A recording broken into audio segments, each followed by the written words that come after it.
Fucking hate how it takes forever for Twitch to catch up. Do, do, do, do, do, do, do, do. Alright, now we're live. Welcome, everyone, to another exciting episode of Aderjaeger. Last week, our intrepid group of heroes, the Aderjaeger, had arrived in Stuttgart with a new party member, an assassin who had tried to kill them less than 48 hours prior. Elise has been kind of taken under the protection of Brita. As you all bunk down for the night, it's a relatively quiet night. You can hear the guards, going through their usual betting and gambling and drinking, and then it quiets down. But the town never goes completely silent. Stuttgart's a pretty industrialized town, so you can actually hear noise all through the night. No, forest noises like crickets and the other thing, but repetitive mechanical noises throughout the entire evening. It's not something you can't sleep through, but it is definitely a contrast from the absolute silence that was the Abbey, and definitely a contrast from sleeping out on the road. Night passes without incident, at least nothing anyone would be significantly bothered by. The next morning rises, there's sort of a quiet sound of probably 24 churches softly ringing morning bells at about 7 o'clock in the morning. Would anyone be up before then, or would people be sleeping in? Ready to be up. You're gonna be up with the bells? Question actually. Mhm. Berthold's wounds. How much would he have been able to heal between the fight and now? Let me see where we're at.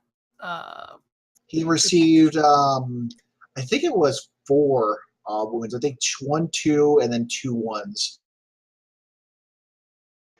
If you want me to patch you up in the morning, I can do that. You'd probably be at 3 if you're at 4. You said you'd be at 4? Yeah, I believe I was at 4 at the end of the fight. Okay, you would be at 3 by now then. In which case, I guess Sigmund will be at 2 now. Yeah, does that mean we just remove 1? Yep. Okay, then I'm Y'all got a all good night's patched up. rest on a proper bed. Instead of, cold hard ground or fighting through the night, as it were. Okay, so those of you that are up before Brita, when the next Yes. morning comes around, Elise is not in her bed. Well, I'm looking for her then, because that's problematic. Okay, give me a roll. That'd be calculating methodical, I believe. Okay, it takes you a while. And when I say a while, probably 15 minutes. But you actually eventually, as you sort of quietly stop moving around trying to listen, you hear like a soft breathing coming from underneath the bed. Oh. Okay, Frida will kind of gently settle down on the ground and poke her head under the bed and just be like, Elise. There's sort of a, what? She sits up with a start, smacks her head on the bed, and then falls back down again. What are you doing under there? The bed was too soft. Oh, well, I couldn't sleep. it's morning now, so Oh, if you've okay. gotten some rest, then why don't we get up and go find something to eat? Yes, Miss Brita. Okay. You can just call me Brita, honey. Oh, okay. Kind of scrolls her way out from underneath the bed. What day is it? What day is it, Jay? It's Sunday, right? Yeah, okay. Then, yeah, Brita just kind of make sure that she doesn't have a mark on her head from smacking into the underside of the bed and just go, it's Sunday. It's red, but it's not. She didn't crack her head open by doing that. Jesus. Very hard to self-inflict such a wound from underneath the bed, but it happens. Okay. She kind of says, and she stretches and kind of makes her way towards the door. She's still wearing the same clothes that she started with you. Are they dirty, or are they? I like... mean, they were the I same mean, clothes she after- was wearing when she was held to the ground by Okay. Bertholdt's boot, so So there's they probably could be cleaner. still a big boot mark on it. All right. Then she would actually stop her and be like, "Would you like me to give you some clothes to wear that are nice and clean?" How tall is Brita? I actually have that written down. Hang I know you do. That's why I asked. on. She is 5'6". Oh wow. Elise is several inches shorter than you. Well, I imagine she just has some normal dresses that, like, they might not fit super nice, but they're not gonna fall down like pants would. Worst case scenario, she can just tie a belt around her waist to bring it in, and they might be a little bit baggy, but it's still wearable. Also, pins are fairly common in most female wear at this particular time, so she can pin a lot of things in. I'm not used to wearing dresses, but I can. Well, I have some trousers too if you like. We just would probably have to get you a belt. I doubt they'd fit you. I'm a little bit larger. But if you'd like something clean to wear, you're welcome to help yourself. Thank you, she says, and she kind of heads on over in the direction that you indicate for clothes. So the Yep. rest of you, who's up at the bells? Not Jurgen, Elena. for sure. Okay, I Bertolt- got way too many people there. Bertolt. Yes, Bertolt would drag his ass out of bed. Wouldn't be too happy about it, but he needs to get some food. Eating is a big portion of getting better, so he would head downstairs to get some breakfast going on. Okay. Once you go downstairs, you'd actually see sort of a layout of fresh fruit and breads, some soft cheeses, sort of like laid out in sort of a center table, long dining table on both sides. The central organ is sort of playing softly. There seems to be sort of a buffer or something on the strings. On the strings on the words escaping me on the rotor that keeps it from playing too loudly. It's sort of a quiet background melody, and no one's playing it. It just seems to play a continuous rhythm over as the tide turns a larger water wheel that they seem to be driving most of the power in this inn from. Huh. Never seen anything like that before. I had marvel at it for a moment before going over to the food, and then kind of scratch his chin looking over it. Well, kind of poor. They don't have any meat, but what can you do about it? And he sits down. He goes for the cheese and bread first, and then it starts to wolfing it down. Okay. Jurgen. Yes. To avoid everyone talking over each other again, think. You said you would be up relatively early. Mm-hmm. Okay. What do you plan to do with your morning? Well, first thing Jurgen's gonna do is he's gonna go tap on Brita's door. Rita will make sure that Elise is decent, which I assume at this point she probably would have finished dressing, and she would answer the door, having probably fully expected him. Elise is decent, but having trouble with her clothing. She'd be helping her too. But... Yeah, As- she's just awkward. Well, as Brita came to the door, Jurgen would be standing there with his usual stony face. Are you ladies decent? Yes, we just finished getting her dressed and out of those nasty clothes. Excellent. I think breakfast is being served, but after that, we're going to go on a little adventure. Where did you have in mind? Why, the church, of course. It's Sunday. All right, then. You just kind of totally didn't expect them to use the term adventure to go to church, but it fits, I guess, so she lets it go. It's like taking your kids to the dentist by telling them they're going to Disney World. It's like, I mean, it's almost like Disney World for the adults, so that's kind of what's going on here. It's an adventure Disney for World your- for Jurgen. Yeah. He gets to go to a new church. Jeez. You seen the pews they got here? They're so clean. I hope we get to ride the roller coaster of guilt.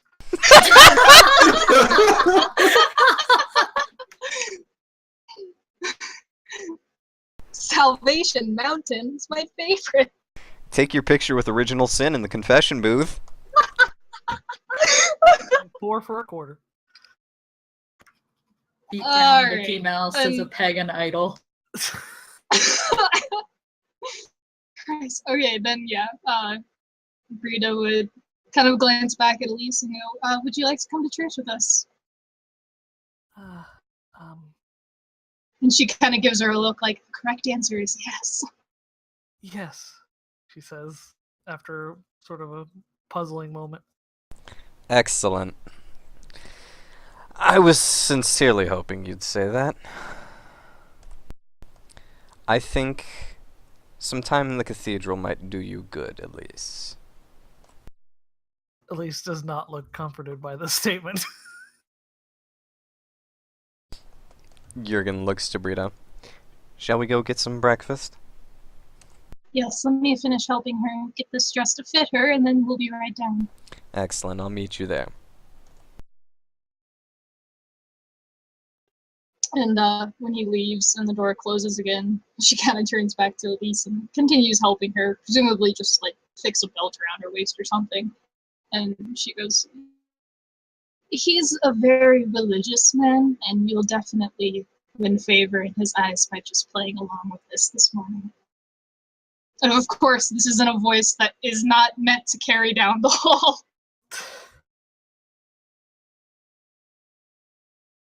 Let's check that hearing. No, I'm just kidding. No, please don't! I take it back!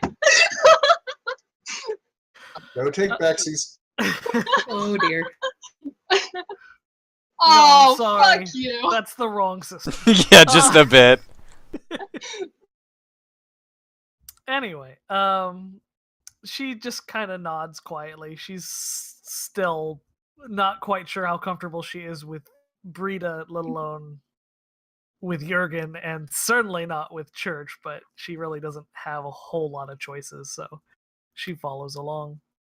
Zygmunt. Zygmunt's sleeping in for once. He's been Okay. kind of burning the midnight oil a lot lately, and yeah, it's a Sabbath. He can rest. You sure can. Elena. Elena is hungover from the previous night of getting the beer for the rest of the troops. So she's nursing a hangover and staying in bed as well. Okay. Heathens.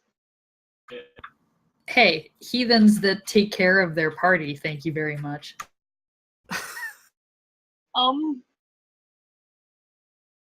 Anyways, so Jurgen, Berthold, Brita, and Elise all go down to breakfast. Shortly before Jurgen arrives, Storch hobbles his way inside and sits down at the table and kind of calls out to the waitstaff. And I wouldn't call it rude so much as Storch's usual formality of, hey, come here. And one of the attendants just, yes, how can I help you? Sausage. Oh, it should be up in just a little while. And Storch kind of grumbles and looks at the bread and cheese and fruit and starts sort of grabbing little bits of this and that. Oh, good guy, Storch. You mean you didn't ask? I didn't want to impose. Well, you know, they won't give you anything unless you ask for it. It's expensive to give us meat. But they're not going to turn it down if you ask. Well, I thank you then for taking the initiative. But bless you. As he steps on a cat.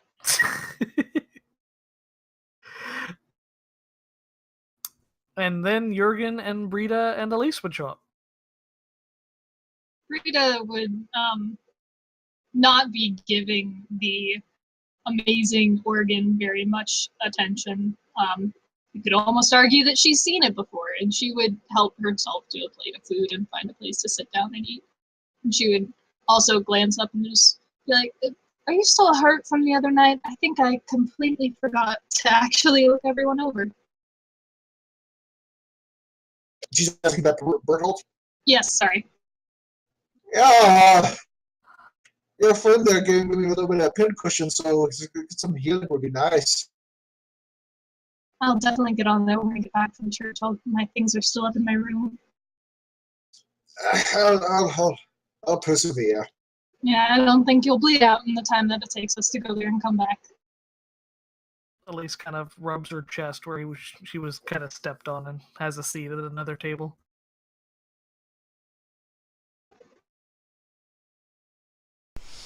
Jurgen, while they've been having this conversation, has been kind of looking at the water-powered organ with a slightly deeper frown than usual, before simply shaking his head and grabbing a plate and stacking just bread on it before sitting across from Bertolt. Will you be joining us this morning? Oh, go to church? Absolutely, it is the Sabbath after all. Well, I think I can. I don't have anything else to do. As you said, it's the Sabbath. Hopefully we haven't missed the early morning mass. You have. Starts at 5 Shit. a.m. Yeah, that's right. Yeah. At sunup. Yeah. What would be the next service then? It depends on where you are and the church. Yeah. But Mid-morning mass? yeah, 8, typically there's 9. mid-morning. Alright. Modern terms, that means 10. But in this setting, probably 8 or 9. Yeah. Well then, I remand my statement. Hopefully we're not late for the mid-morning mass.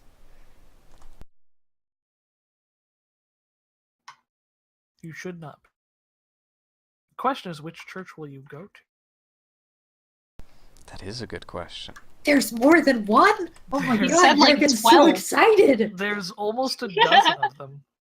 And Jurgen's bouncing up and down, clapping, going, "Can we go to the mall, please?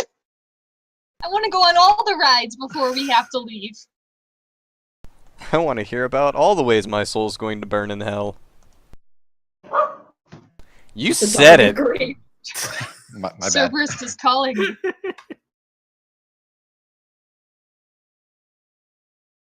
Well, there's churches nearby. There's generally smaller churches. There is the cathedral that's nearby. Extra XP for anyone can tell me why it's called a cathedral without looking it up on Wikipedia. Clearly because... old... Here comes the bullshit. Damn it, now I can't say it! You fucking made me giggle in the middle of it, and the whole point of it is I have to deal it like fucking straight face, but then you made me giggle. Fuck you. It's Well, a you stupider see, reason Jay. than you think. It's Well, you called... see, Jay, Okay, go ahead. it's because the name sounds the same as catheter, and they infuse you with What? all of the Jesus, and they No. take all the sin out of you. No. That was So horrible. it is a suitably silly reason. It's Wait. it's Are you because- implying that they had catheters before they had cathedrals? I don't know, man. They might have. They had what is it? Lithotophy, which was the people who did treated genital warts and fistulas and all those kind of things. This Oh, is a we're learning wonderful all discussion. sorts of But anyway, things tonight. Welcome to a that quiz. cathedral is called a cathedral because it's where the cathedra sits. The cathedra is the seat of the bishop. Well, who the fuck knows what a cathedra is? I didn't even I know that was a Jada. position. That was Catholics. a trick question. It wasn't a trick question. It was a dumb question. There's a difference. Fair enough. Let's go I to the figure we have to cathedral. provide proof that there are dumb questions in this world, and that's one of them. There is actually a cathedral in Stuttgart. Well, Well, clearly we're going to Frida the would fucking kind of cathedral. Frida would try to both subtly and effectively mention to Jurgen there's nearby churches or there's the cathedral itself. Well, we would want to go to the cathedral, wouldn't we? Since we're in town and all. I Might as well. suppose so. If we're going to see the splendor of God, we should see it in all of its glory. Brita just kind of nods and goes back to her food.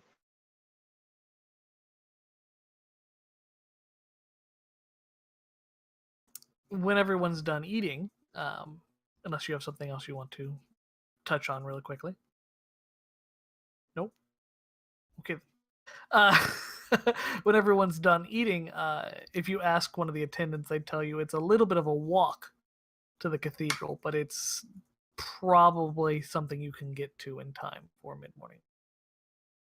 It's probably about 1.5 miles away, or about 30 blocks. Well, I'm assuming Brita would know where it is, so she would just kind of, without saying that she's doing so, help get them there and take the lead or whatever. That's right, because you know this town, don't you? I do. And I imagine it's not a building that's easy to miss. No. So now is the time we actually need Brita to elaborate on a little bit of her history. So out of character, I imagine.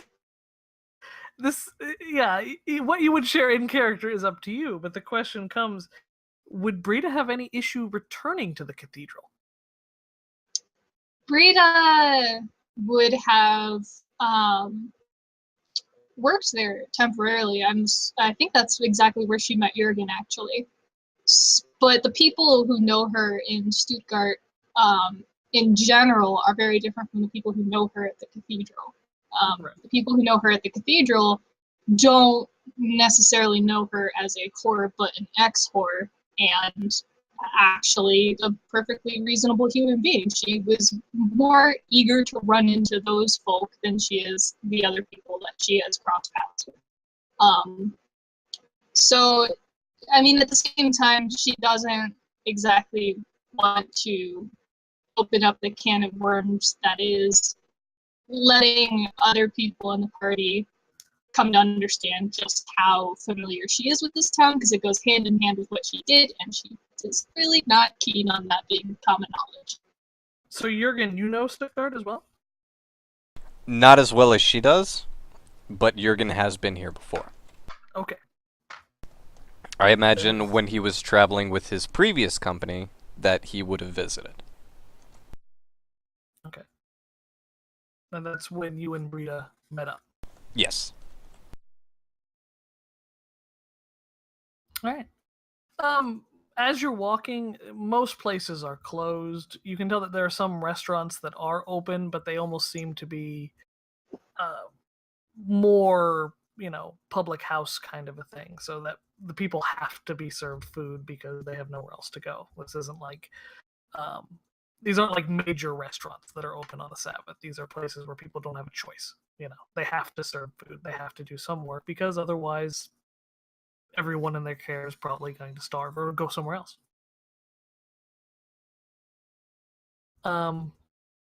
You actually reach a small market, but the only thing they're selling is candles. And the closer you get to the cathedral, the larger the candle stands seem to be.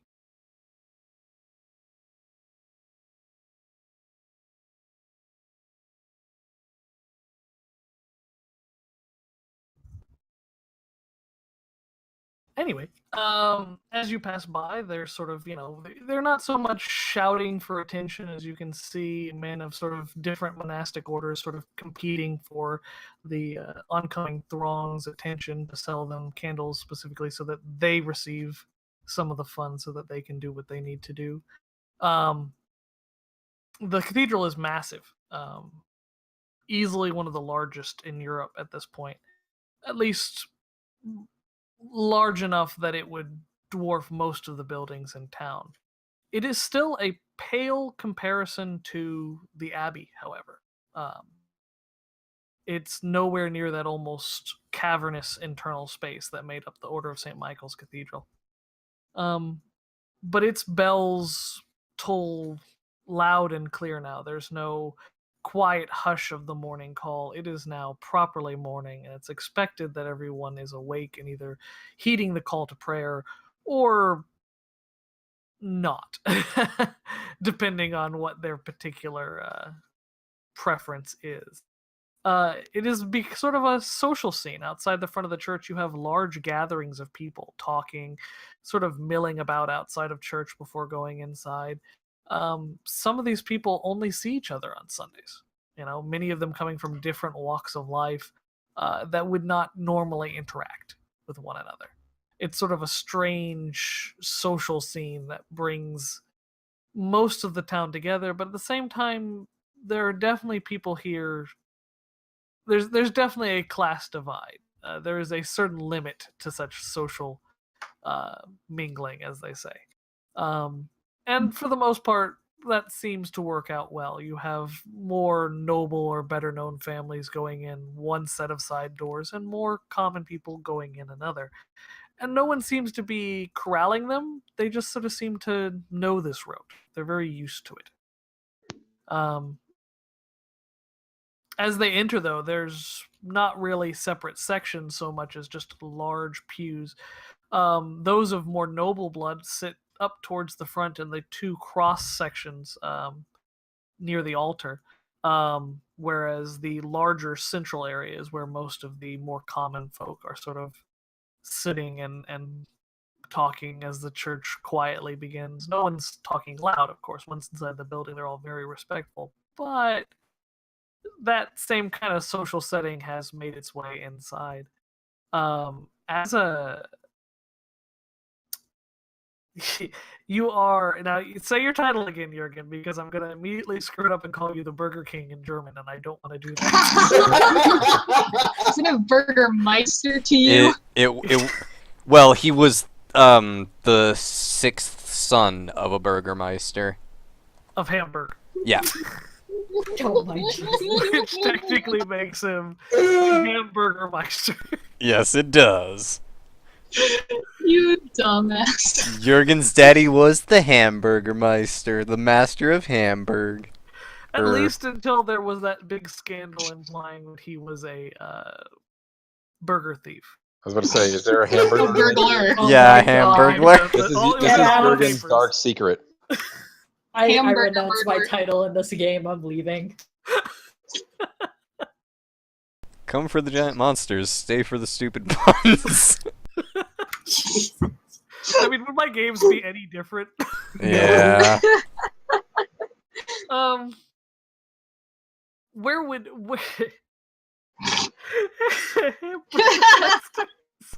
Take your time. Where would Jurgen choose to sit? You obviously, as a position as a noble, you could easily take a seat up Jurgen front Bergen. to either wing. Jurgen's actually going to sort of take the head of the group, and he's going to lead them into the line with the common folk. He's not even so much going to give the nobleman's line a glance. That suits Berthold just fine as well. Okay. As you come and take a seat, there's sort of one of the acolytes seems to come out, and he kind of seems to be motioning for people to have their seats. He's not saying anything. There's no shouting or telling people to be quiet. He just sort of comes out and kind of makes hushing expressions with his hands. And they're walking around, so that it's a cathedral. It's not a tiny church, so he has to do quite a bit of walking to kind of get this notation to everyone to start quieting down. And there's sort of a quiet organ sound that goes throughout the church, and almost on cue, the sort of soft, mellow organ tones goes to a loud, triumphant, processional song, to which everyone in the church stands up, and the acolytes and the priest and the deacon and the bishop all proceed down. You've probably got 4 or 5 priests, but only 1 bishop. There's probably 24 deacons. And probably an equal number of acolytes, making a fairly large procession. Banners, crosses, torches. There's a thurifer, which is a incense burning device that follows ahead of the bishop. And as they make their procedure down, the song continues on. The congregation seems to sing along to words that they know quite well. And for those that knew this chapel, this cathedral, you probably know the specific words to the song as well. But if this is your first time there, you might not. Every cathedral and church typically had a different song order, depending on what the preference is locally. So if you've been there before, you probably feel very comfortable singing along if you feel like singing along. But there's several people who are not singing along as well. The song is in Latin, so for those who don't feel comfortable in their Latin, there you go. Once the processional is over, the priests go into their process,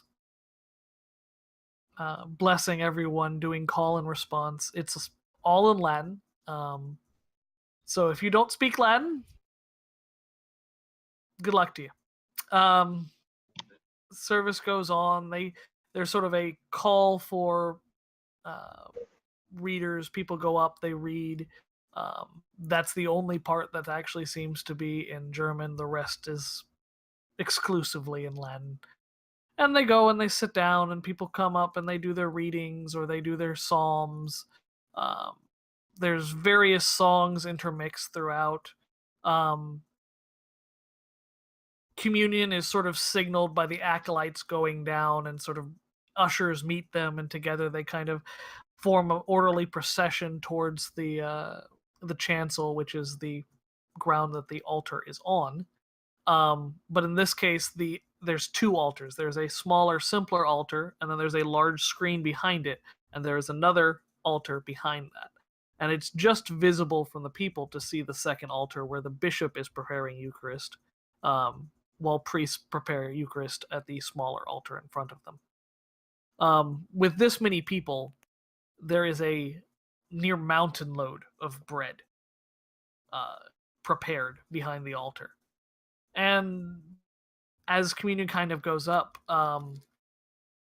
do you all choose to go up for communion? Jurgen definitely does. Brooke does as well. Rita would. As you kind of go up, Elise seems to be dragging her heels. Rita glances at her and goes, "It's not a big deal, huh? You don't have to be worried." I'm not baptized. It's okay. Oh God. Brita would be speaking. Hear that.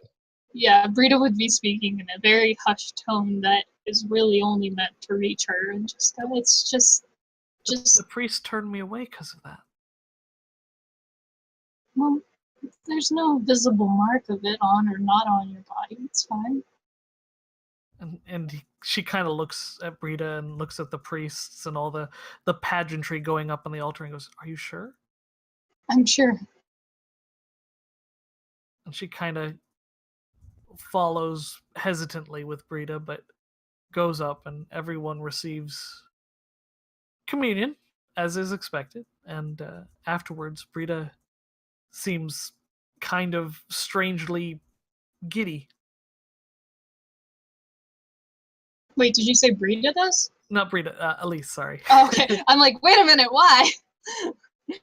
Elise seems not so much happy as sort of like sort of amused and hyper a little bit, sort of bouncing in her seat a little bit afterwards. And the service continues, and there's the blessing and more call and response, and then there's the strong organ music that is actually, I wouldn't call it deafening, but you've probably heard truly pitched battles that were required within this organ. That sort of, especially on the initial sting where the song starts up and starts sort of blowing across the crowd, it is very uncomfortably loud. And the recession begins, and you've got the same exit of all the priests, bishops, deacons, and lay people, and they all leave the altar, and then afterwards the song returns to sort of that soft, quiet thing. And there's two lines of people. There is one that is immediately ready to get the heck out. And then there's another side that is going up towards the altar itself. And you can tell very obviously the people going up to the altar itself have candles, where the people that are leaving, for the most part, do not. Yeah, I forgot about the candles. So, you all have a choice. No one purchased any candles, No. but obviously there are sometimes candles that are sort of public candles that you can go up to, and certainly there's places to pray if that's what you feel your character needs to do. I think Bertle feels pretty good about himself. I mean, he did kill some gosh, what's their name? Waldshut. Yes, Waldshut. You mean Zygmunt killed some Waldshut? No, he what's it called? He helped. First assassin. He got an assist. Berthold did kill one. Yeah, he was the only other person who killed one. Okay. Hey, no, I killed one. Thank you very much. She wasn't Sat Waldshut. on her to death, and she wasn't a zombie. Yeah, Oh, okay. All right. Not zombies. I rest my case. it's a glowy zombie. It's a special zombie. Oh, dear Wow. God. The future is going to be really hard for you all. Anyway, so if everyone feels comfortable, that's church.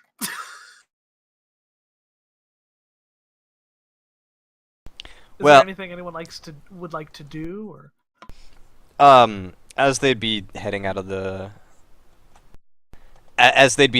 church, Jurgen would actually kind of slide closer to Elise and put a hand on her shoulder. Not hard, not squeezing, not anything, just to get her attention a little bit. As he Elise jumps. Easy, child. I don't mean you any harm. What? Can I help you, Mr. Jurgen? Isn't it wonderful? Didn't you enjoy the service? It was very Giving her an impressive. staring look. I understand that it can be very overwhelming. The churches I'm used to are much smaller. The bigger churches wouldn't let me in. No. But I wanted to make sure that you could see this, the true splendor of God and His glory. And I wanted you to understand that you can find forgiveness through God. And you've made the first step on that path. Elise looks over to Brita. Brita's just giving her a very reassuring nod, like, just fucking agree with him. It's fine. Elise nods. If you can keep on this path, I can only promise you good things. Wow. Trust in the Lord. It's be really sad when Elise dies. Yeah, it is. Oh, She'll die a good boy. Christian girl, at least. I mean, maybe. And a lesbian. A good Christian lesbian. My God.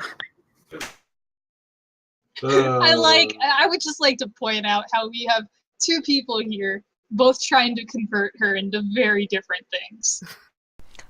I mean, No. But I'm just They're gonna not leave that mutually there. exclusive, guys. yeah, they aren't. They're not. They're not. Although at They're this time getting period, a still, little but they're bit. not. Yeah. Well, Not getting actually, into politics aside, but yeah. actually, I'm not sure how lesbian relationships were viewed at this time, because women were viewed Yeah. to begin with very poorly. But I don't know. that's- Objects. Brita's Yeah. argument would just be, hey, the Bible says a man should not lay with another man. It doesn't really say anything about women, now does it? So, I mean, it'd still probably get them burned at the stake, but that's more because how dare you speak to me, you bearer o titties. The best bearer of titties to you. Elena is somewhere is waking up and feeling insulted. so, I mean, you all have heard of the King James version of the Bible, right? Yeah. Yeah, King James was flaming as fuck, guys. That's all I'm gonna I say. know. That's Did you see true. that on Tumblr too? No, I knew about it before, but yeah. Oh my god, I hadn't known about it before that. I'm like, this is amazing. I King love James it. went far enough to imply that Jesus himself was gay as well. Yeah, it's Interesting. fantastic. He had a He gay said lover. Jesus he was had like, John, and I have him, which happened to be his lover, who became the highest ranked person in the country after him, after being promoted 3 times. He couldn't stop promoting his fucking boyfriend. It was beautiful. Oh man, I love that so much. And there was no hiding it. He was on his arm every time. Mm-hmm. Yeah, so...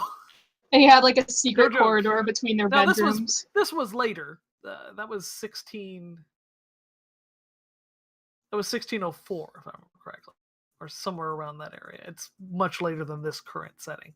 But still, guys, it's not mutually exclusive. We'll get out of politics there before we lose more followers.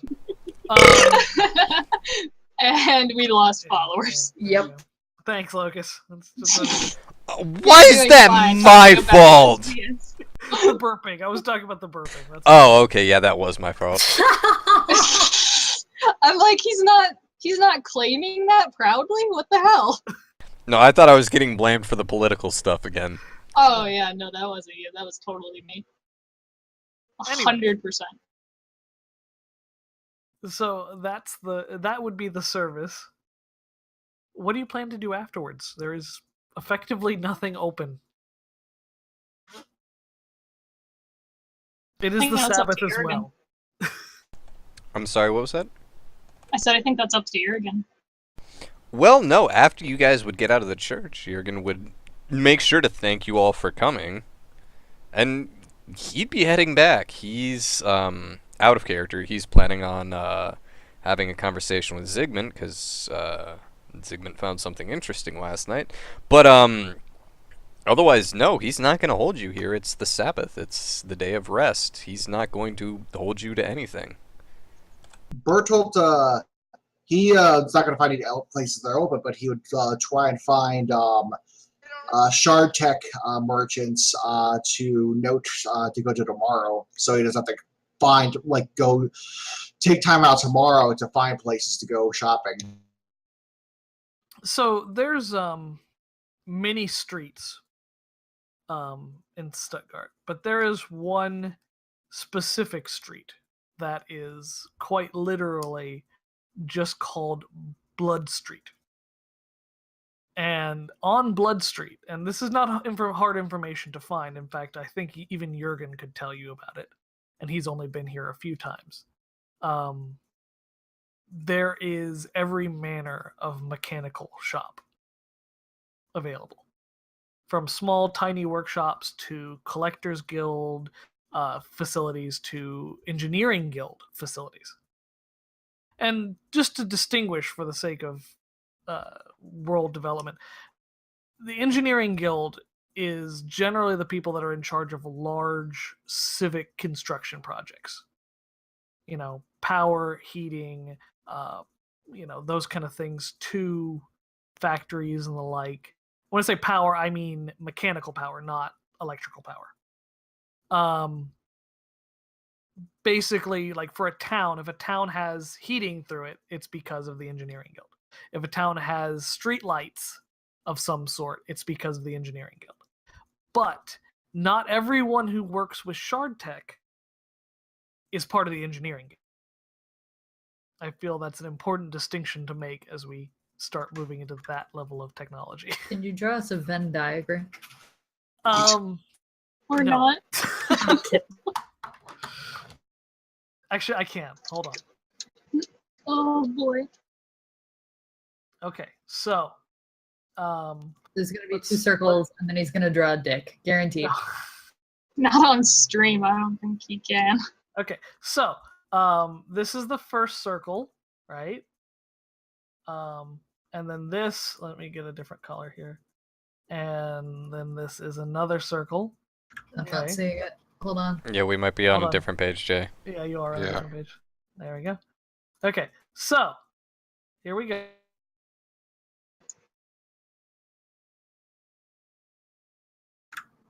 You cut out. I heard here we and then No, robot. one side. Robot. Okay, I can't control that. So. Yeah, Oh. it's ridiculous. There we go. Welcome back. Oh no. Hello. There we go. Oh Hello. my Hello. god. Oh. The Yeah. Venn diagram broke him. Why did we do Yes. this? I'm sorry, Jay. Hello. Can you I hear can me? hear you. Hello. I Yeah. can hear you, Okay, yeah. there we go. Okay, so this joke went further than I wanted. So in one circle we have bullshit, right? On the other circle we have bullshit, right? In the center we get more bullshit. Got it? I'm educated now. I got it. Understand? Okay, So cool. Brita's got it. going back to the inn.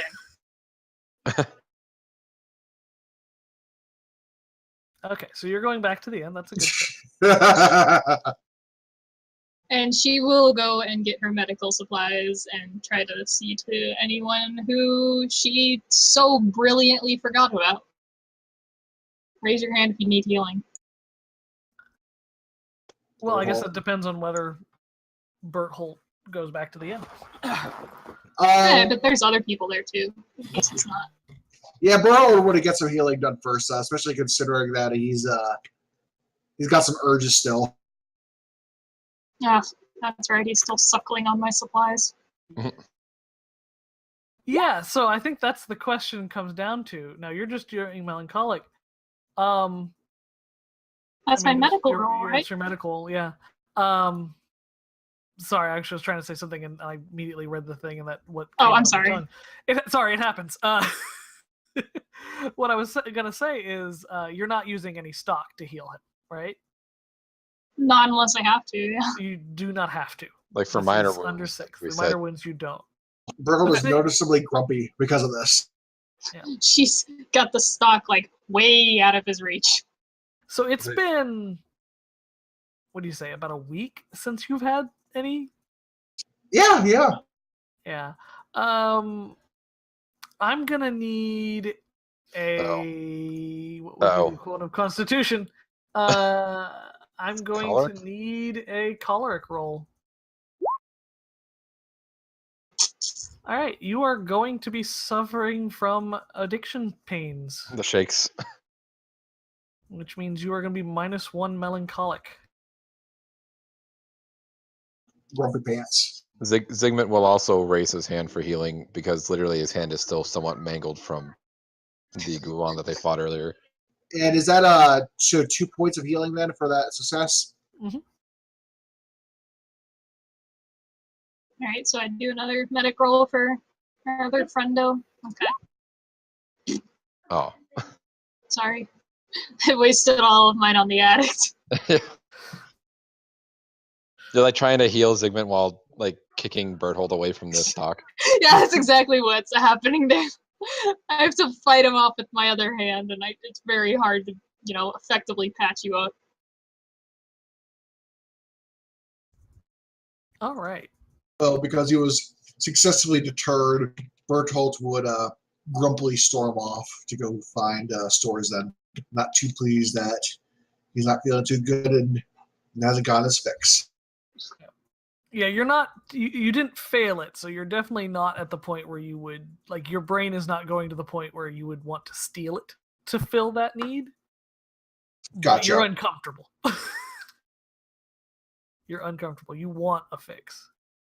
And a partial success means I heal 1 per night, right? And that's I believe it's half. Let me look at the harm and healing rules. I I think it was 2 for a success. 7 or past 2 melancholic, remove 1 stun. No, I don't need that. Choosing 6 or lower, there's no effect. The wounds will simply heal at the regular speed, which is 1 point every other night. On a 7 to 9, will heal in half the time or 1 Okay. point a night. Okay. At 10 plus, it'll heal 2 points of damage per night of rest. Got it. There you go. Anyone else all banged up? Elena would be at a table at the inn, eating her breakfast and nursing her head, and kind of raise her hand and be like, "Do you have anything for hangovers?" Rita just stares at her. I mean, you could technically roll for that if you wanted to. Oh my god. Wait, did it? Nope. Oh, bitch!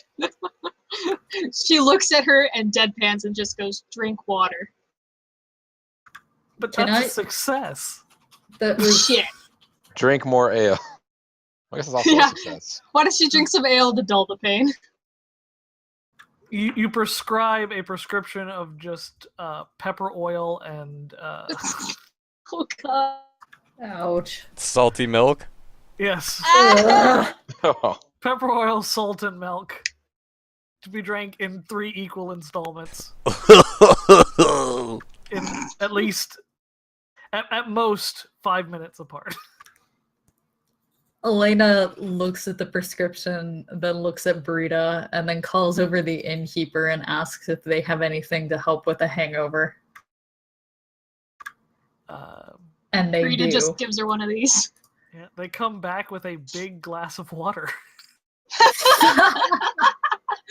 I fucking deserve that. Okay, yeah. Like, congratulations, that's the cure for hangovers. It's hydration, folks. It's a cure for a lot of things. Hearty food helps, man.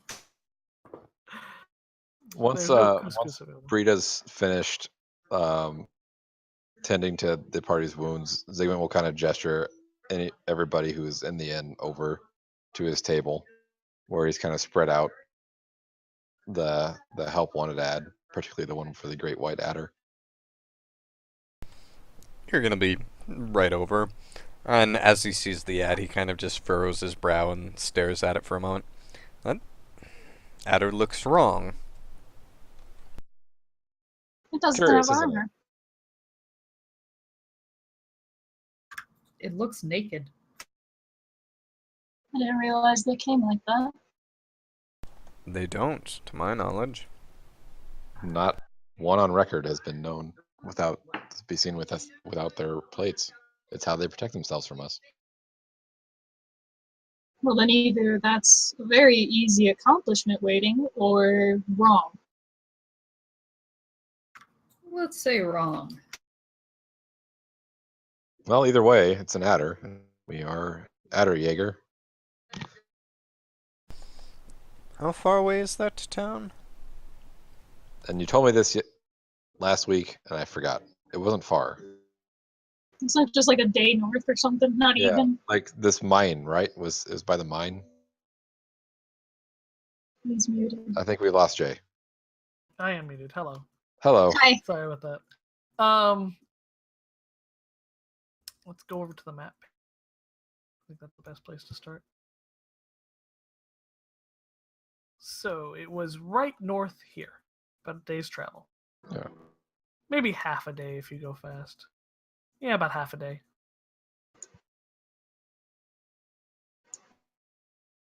Not more than half a day's travel in the hills, foothills north of. Well, we are here, and it would be good to help replenish our coffers once we start commissioning work from the local craftsmen. Well, the real question is, do we want to get our supplies first so we can deal with this better, or deal with it so we can pay for our supplies better? Oh, we should scout it out first before. Well, we might want to speak with local craftsmen first. It would be better to have upgraded kit for this hunt. But at the same time, if we're going to be sitting on our thumbs for a week waiting for them to finish what they're working on... Also, the Order of St. Michael is not far away. They could easily take this. Exactly.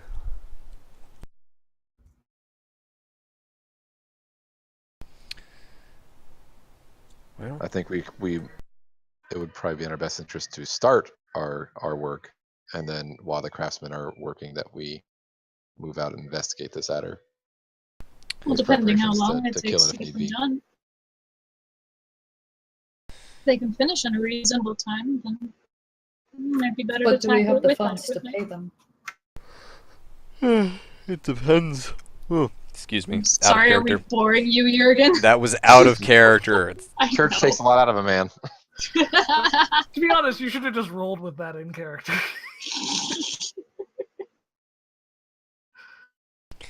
We- You have, as of current, 67,114 Reichsgold. And We- shards. No, we don't have those shards anymore. No, you have no Nope. shards. Oh, that's right. No, we've got Oh, we have the 15 plates. shards. That's right, you have 15. Yeah, We we did- kept we did along with 15. Some of them.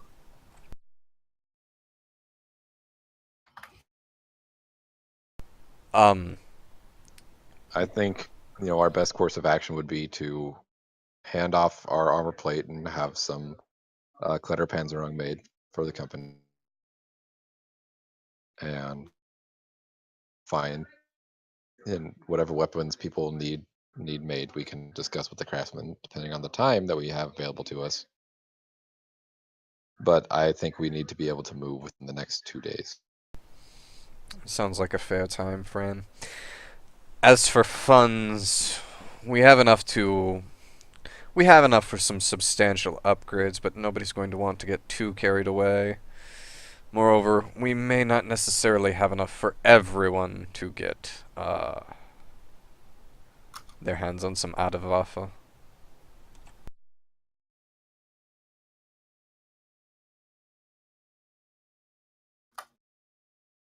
Oh, farewell, Snurgle. You probably shouldn't have stayed on there for that long, but, But he was adorable. That is where almost all of our supplies came from. Yeah. That's true. Can he be our mascot? Like, can we put him on a flag? That's I mean, really morbid. We killed our arguably. mascot. He'll be our mascot in the form of the armor that we're wearing. Yeah. That's true. Oh god, we'll just walk around wearing his fucking corpse. That's a great mascot. Yes. technically that is how Mascots. Aderjaegers operate, yeah. Yeah. Yeah. I mean, they're not, adders are not blessed creatures, according to the Pope. They're horrible abominations, and they kill people every day. And you're paid very handsomely to take care of them. Go Snurgles! Well, at the very least, I don't think we'll be getting much done today with it being the Sabbath. Not much open. It is a good day to rest. We've had quite a busy venture. Agreed. We should spend the rest of the day gathering our strength. Well, we have a busy few days ahead of us. Well, if that's agreed, what would you all like to do with your remaining time on Sunday? And we'll just move ahead. Eat. Bertolt, like I mentioned, would just be trying to find shops ahead of time. You find a whole street of them. Okay. Literally, there's all sorts, from large shops to small shops to family-owned shops to back alley shops to and they're all fairly well connected because they all need the steam power for their trip hammers and other mechanical devices to operate that is provided by the engineering guild. So they're all located along the central line of Stuttgart. All right, Bertolt's satisfied, then heads back. Zygmunt will pamper Adalbert. Rita's adamantly staying inside the inn. Jurgen will offer some moments of quiet and prayer to anybody who wants it. Anybody among the porters and caravan guards who would like to pray with a priest, they can pray with a priest. Offer confession, the usuals. And boy howdy, are some of them a doozy. Alright, Jay, how many weird sexual How many fetishes am I going to hear about today?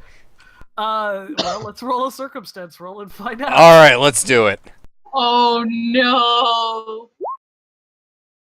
Just the average amount of weird sexual shit. Yeah, nothing too strange today, but you have some people stating strange attractions to certain members of the party. Certainly Elena's name comes up at one point, but you're obviously bound to secrecy of being a priest. This is confession after all. Yeah, pretty typical And by typical, I mean when people just divulge every potential sin against God to somebody, you hear some strange things. Oh, of course. Well, Jurgen would, as usual, recommend recommend prayer and penance.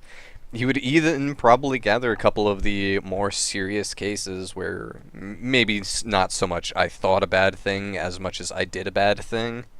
There wasn't much I did a bad thing. Right. Except for gambling. I think the hot pants thing. The sticky hot pants. No. Oh. No one confessed to that. There was a lot of I was gambling every day of every night.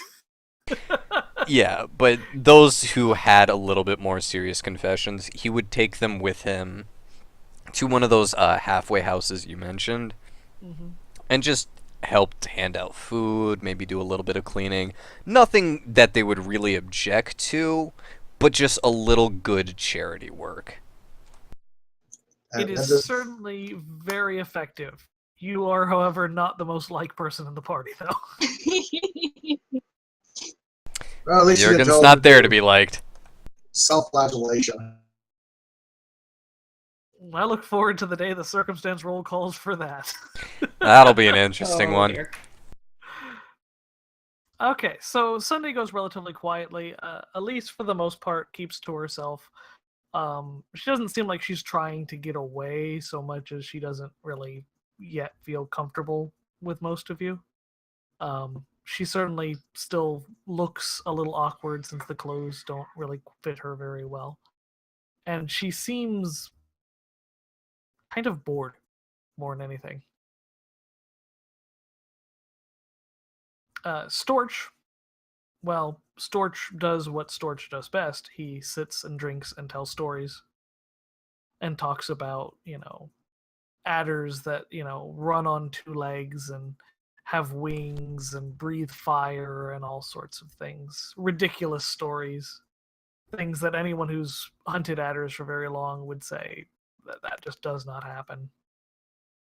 Talks about packs of adders working together, which, Zygmunt, you probably would hear that, but probably quite quickly dismiss it as just tall tales. Gulon, perhaps, but adders have always been isolated, singular creatures. Other than that, Sunday goes relatively unexpectedly. You all get some rest. If you would heal damage by the next day, you do so normally. I've been accosted by any random people in hoods trying to murder us. You effectively have the entire inn to yourself, and it's a closed gate, so no one really walks into the inn. They've taken down their signs for vacancy, and they're full up.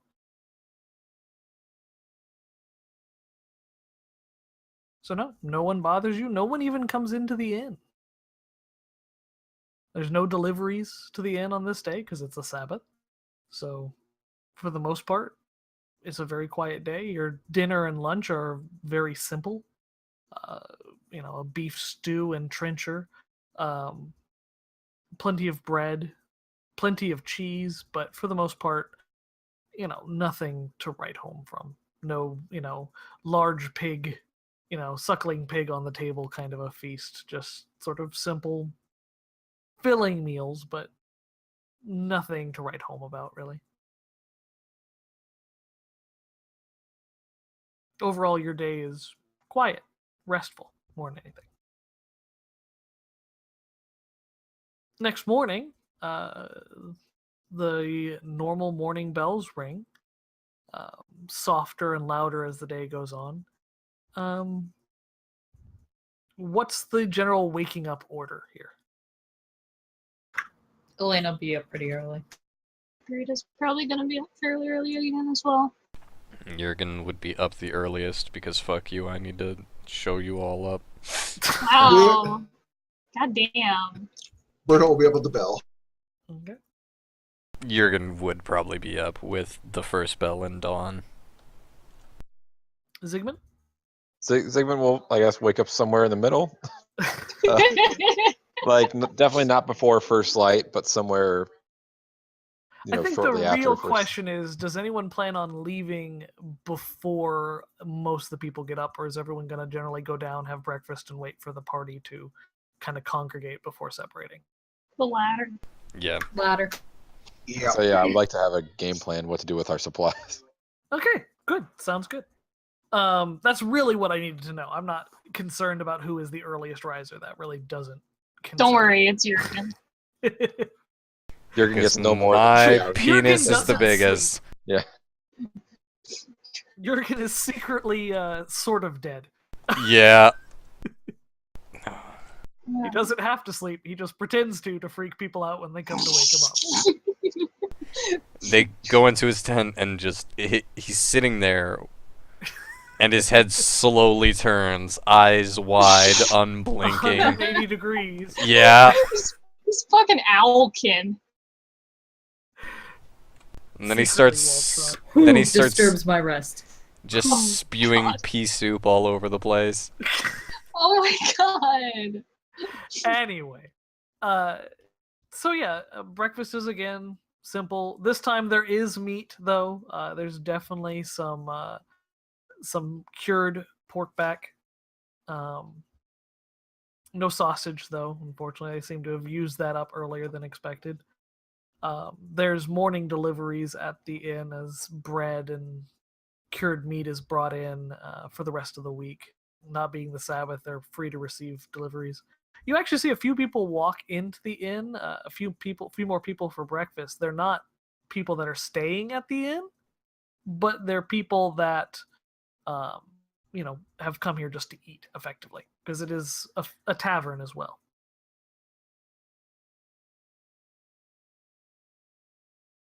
So I'll let whoever would kick off the discussion go ahead.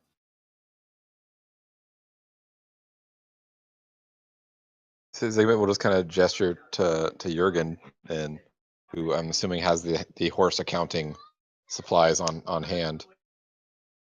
Say, this is what we have to work with before we go about meeting with the local vendors. Jurgen is going to go ahead and flip open the big old ledger that he inherited from, oh god, I've forgotten his name. The original Tutorial Captain, man. what's his bucket? Captain Tutorial Bucket. He would flip open the big old ledger and immediately find the spot where he's been keeping track of their funds. And he would adjust the Roll20 page so that it fits on the stream.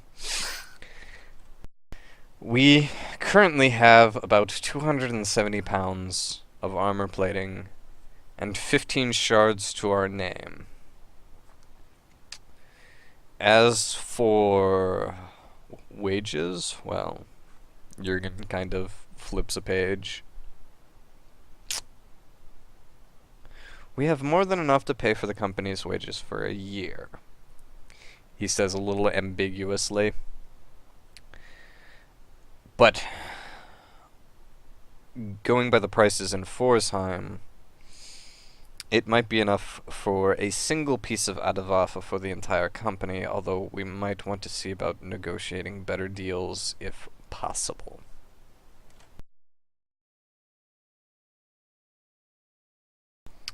We also have the issue of maybe using some of those funds towards Kletter Panzerung. This is true as well. However, I must admit,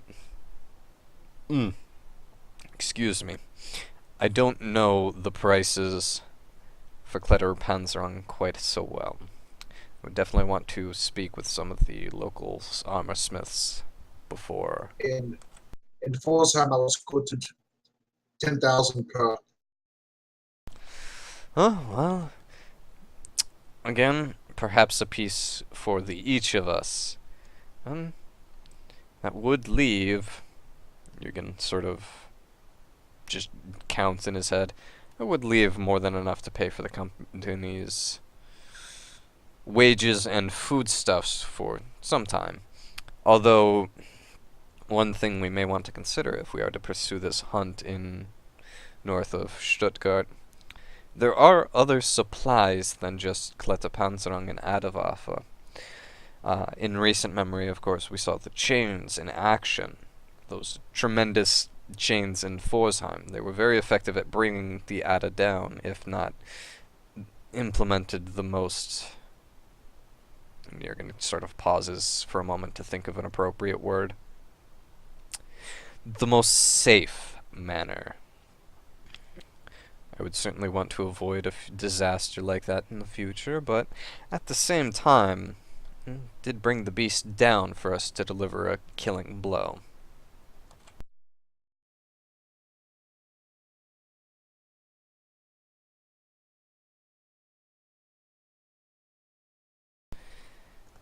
Point. I mean, this is good information to have. I can imagine that we would be able to have those chains at this point made before we can go and embark on this next. We do have more horses now than we had before, thanks to our earlier predicament. It might be wise for us to have some carts made so that we can utilize those horses better.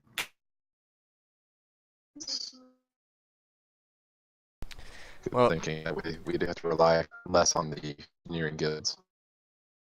Oh god, everybody is really robotic right now. I'm so glad it's not this thing. Yeah.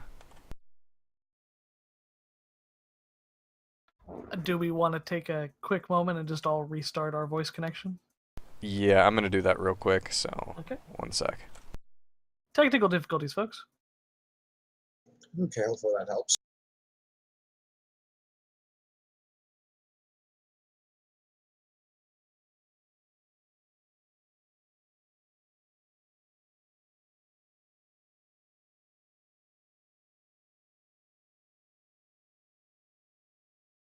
Alright, I gave Discord a big ol' reboot. Hello? Yeah, that sounds a little bit better. Okay. Do we have everybody Technical back? difficulties. I think so. Are we still streaming, correct? Yeah, we are still streaming. The stream never went down. I was just having a little bit of trouble with everybody going robotic. Okay. Yes. Dog's okay. Dog's in the clear. Jurgen would kind of scratch at his chin. I don't think for now carts need to be our top priority, as we're having no trouble transporting our supplies and our people. Although, depending on how this hunt goes, it may be good to have 1 or 2 more preemptively for whatever spoils we gain off this.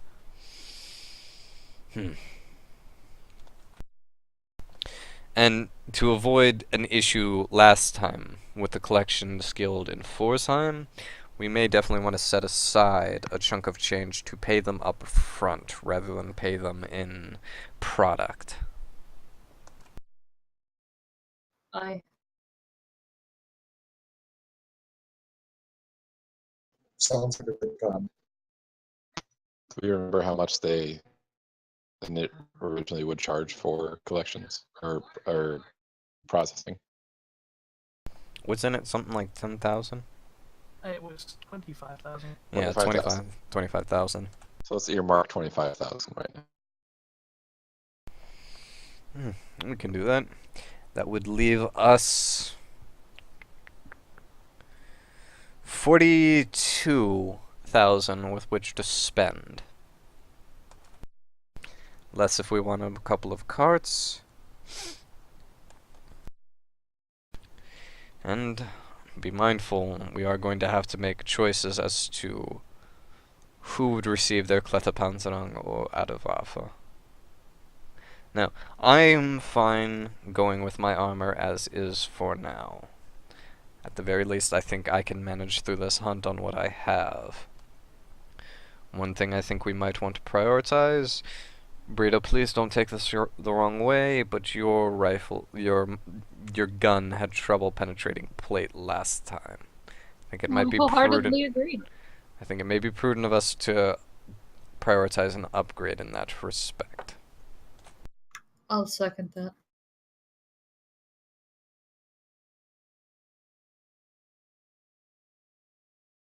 I agree. I think we should prioritize that. We also should make sure that before we spend all of our money and have no money with which to pay our men, that we make sure that this great white adder actually exists.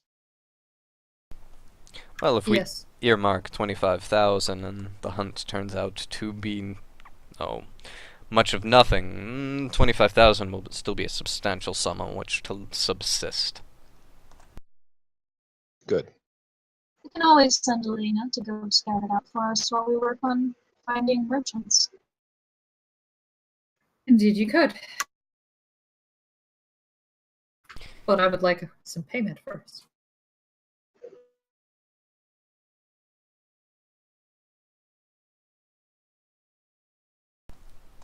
Jurgen just kind of rests his rests his limb on his other limb thing. What do anatomy done stuff did? Elena raises an eyebrow. Brita just stares at him. I've studied anatomy for a long time. How are you doing that? Jurgen just has his he's got his chin on the ball of his foot, The Holy Spirit has him. just gently stroking his nose with his big toe. Frida, are you sure that he's not a Waldstrut? I can't help him. Anyway, What were you trying to say? But Jurgen would just kind of give her a long look. And what wage were you expecting exactly? Well, if someone is willing to go out and find me a suitable pair of pants while I'm out scouting, I would very much appreciate it. That's the only thing I want. She gestures to her rather baggy pair of wind trousers. I believe the term is parachute pants. Those don't exist yet. Shh. Jurgen sighs and pinches the bridge of his nose before simply reaching into his what gold he would have on his waist and sliding her a single gold coin. Why don't you see a tailor before you leave?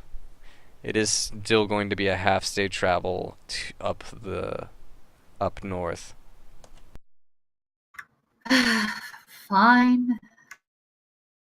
But this is just more work I have to do myself. I was offering to have you do something for me. It wouldn't do you any good to speak with our potential employers wearing that. Excuse me, but isn't God such the type that... Wow, I can't word today. Doesn't God not care what you look like? You know, bring me your poor, your humble... I'm quoting a movie. Your harem pants. I believe that was the next part. Yeah. Jurgen, again, with sort of the dead-eyed stare. God may not judge you for what you wear, but our employers will. Well, that they're not very godly men, and I'm not sure why. And you of all neither people are would you. be I'll feeling buy it. her some damn pants. Thank you, Brita. And she gracefully curtsies in her very blousey plant. I don't even know. Her skirt like pants. Brita Those just are picks up the fast. gold coin from between Jurgen and Elena and pockets it. You know, in about 400 years, those will be called riding pants. But she's No, not no. there yet. God first. Riding pants are very much like tight around No, the no, no. calf and wide at the thigh. Oh, Aren't they? yeah. Those are jodhpurs. Jodhpurs? Who Uh, cares? This is going too deep for a discussion on pants. Yep. Yeah, Jurgen would just sigh. While you're out getting pants, Brita, would you also see about getting at least a good bow? If she's going to be Yes. hunting for us, she's going to need the appropriate instrument to do so. Furthermore, perhaps a knife as well, something with which she might be able to defend herself. Wouldn't want to invest in a sword for her, but something she could eat with at the very least. I'll make sure she's fully equipped. I was planning on getting her some proper clothes anyways. But first she has to find out what size. No, first she needs to teach her how to eat clams. So Okay. combat's in 3 weeks, right? Yeah, Jurgen would turn towards Sigmund and Bertolt. Well then, shall we go and see about meeting some of the local craftsmen? See what we can do about upgrading our kit? Gladly. Agreed. Well, I think we have a game plan for the day then. Let's finish eating and get to work. All right. Just because it'll be a more fun scene, let us go and start with Bertolt. And anyone who's going with Bertolt. Jurgen would be going with Bertolt. Okay. Because where is Berthold? Berthold's going to the stores. He's going to the stores. Or, yeah, I guess Zygmunt will Yes. follow along. Well, I mean, everyone's going to the stores. He's going specifically to the Shard Tech stores. Oh, well, Yeah. actually, Zygmunt will probably follow along just to see what they have available. Oh, absolutely. Yeah, Jurgen's going to be right there with them.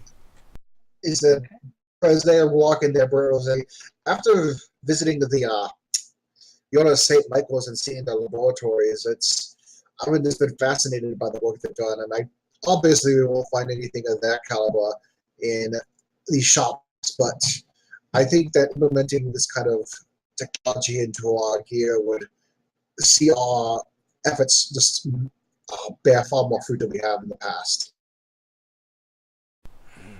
I'm inclined to agree, but the trick would be, again, finding something of that, I wouldn't say merit, and not going to find something quite of that merit, but something comparable that we can truly afford. That would be the trick, so keep your eyes peeled.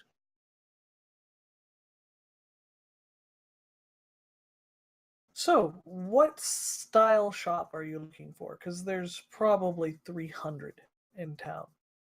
You looking for a smaller shop, a larger shop?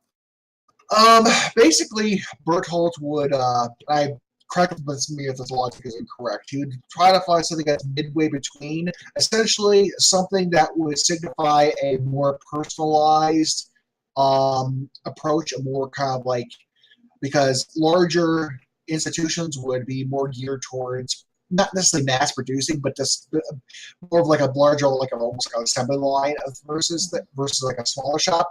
But a smaller shop would need the proper equipment to be able to create proper shard tech. So something that's a little bit larger to be able to hold the equipment needed for that is what you kind of look for. So you're looking for a Publix more than a Walmart. Yes. Okay. Gotta Inside get Southeast that chicken jokes. sandwich. What about the Costco? Can we get a Costco? What about a Jewel Osco? Okay, now we're going into the upper Midwest. What about the BJ's?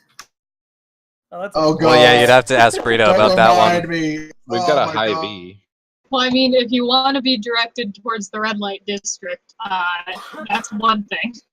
Brito would know, yes. Frida would know. She's not telling you, though. Fuck off. Anyway, yeah, you're able to find probably 3 or 4 shops, and choosing one, you really can't go too wrong. None of these shops are tiny. There are definitely some tinier shops. They seem to focus more on like blood lamp repairs and specific, very specialized institutions. But the one you head towards sort of seems more of a general engineering and tinkering store. And as you walk in, there's a wide array of items. But standing in sort of a central display is something you really didn't think you'd see here in Stuttgart.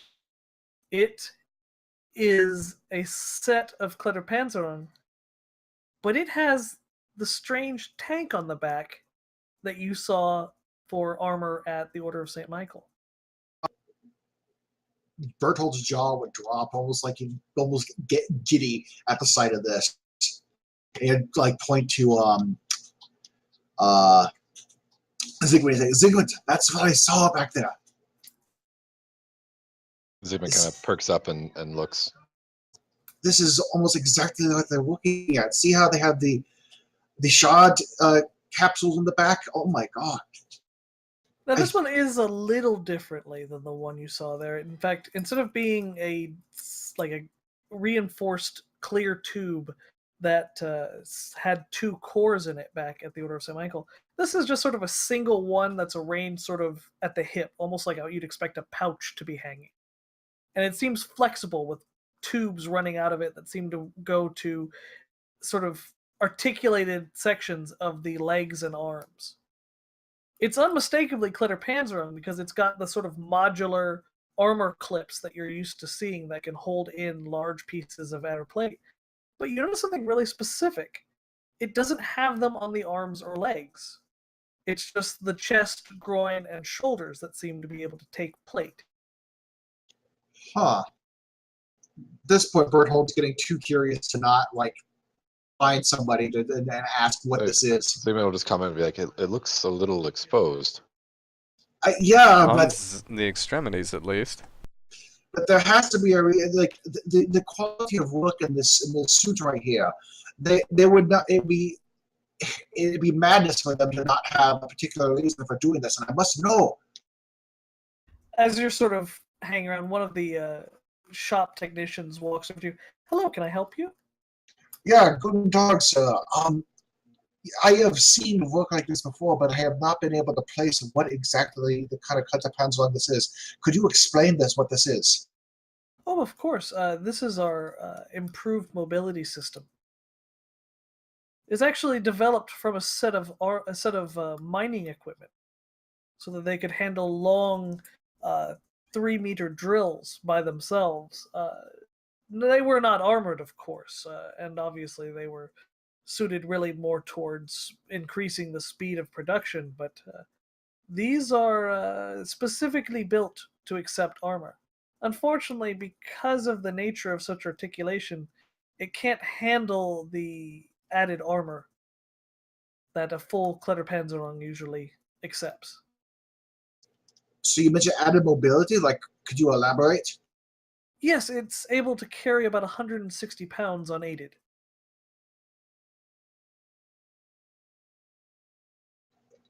So he looks it over. Does that shard there somehow power this then? Yes, it uses a standard water boiler system, just like the engineering guild uses here. But unfortunately, because of the limited capacity, if it's used beyond its the water that it's able to store, cores do tend to crack. But then we find most of our customers are not so concerned about the cost there. I see. How long does if there's a time limit for these kind of things, how long does it usually last? It typically depends on the exertion, sir, and anywhere from 15 to 20 minutes of active time per core. The cores, of course, can be replaced, but you're limited somewhat in how much water you can carry. As you see back here, there's actually a condensing circuit. So it is able to recoup some of its fluid, but unfortunately, if pushed to its limit, you decrease the active time the suit can work. Interesting. And what happens when you run out of time? It kind of pipes up from the back. Well, the suit is articulated and is able to support itself, but unfortunately, you are limited by human conditions. How much does a suit like this cost? This one right here, as equipped, without armor, of course, is 15,000.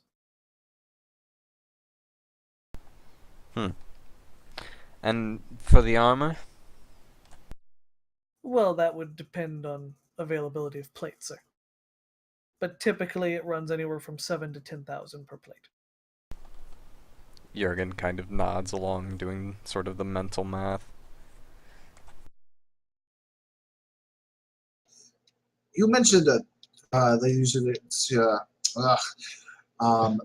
built around the suits used in mines and drills. What kind of drills are used by these for the miners? Like, standard drills, sir.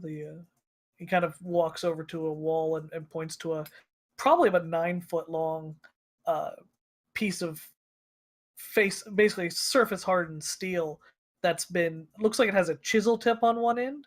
For those who don't know how these kind of drills work, you generally hit the back of it with a hammer, rotate it about 45 degrees, hit it again, rotate about 45 degrees, hit it again. These are not drills like we think in a modern sense. This is a drill in the historical sense. Gotcha. I thought we had hell drills for a moment. No. Okay. He returned to the suit and was like, as fascinating this is, I don't know. It's on our current budget. I don't know, gentlemen. It is generally for a very exclusive crowd. We do have a full line of accessories, of course, and he kind of points to, kind of motions you around the display, and in the back you see several other suits that are sort of fully decorated with, gold leaf and engravings, and one of them is carrying a large lance-like object that seems to have sort of a round table underneath it. Sort of a flat disc-like shape with open ends. What is that? Well, that is a new lance that one of our recent inventors came up with. I'll be honest with you, it's a little beyond my understanding, but apparently it's a ballistic acceleration lance of some sort. It's got a nozzle, and apparently there's a charge. It utilizes sort of direct contact with a shard to ignite some kind of pyrotechnic charge that drives the lance forward. It's very heavy, but apparently testing has proven it able to go through 9 or 10 horses. Jurgen's gonna kind of just like cover his mouth and looks at Zygmunt. Zygmunt seemed very interested up until that last point, and then his sour look on his face. Obviously, we don't have the capability of testing directly against an adder, but it's proven quite effective at damaging adder plate.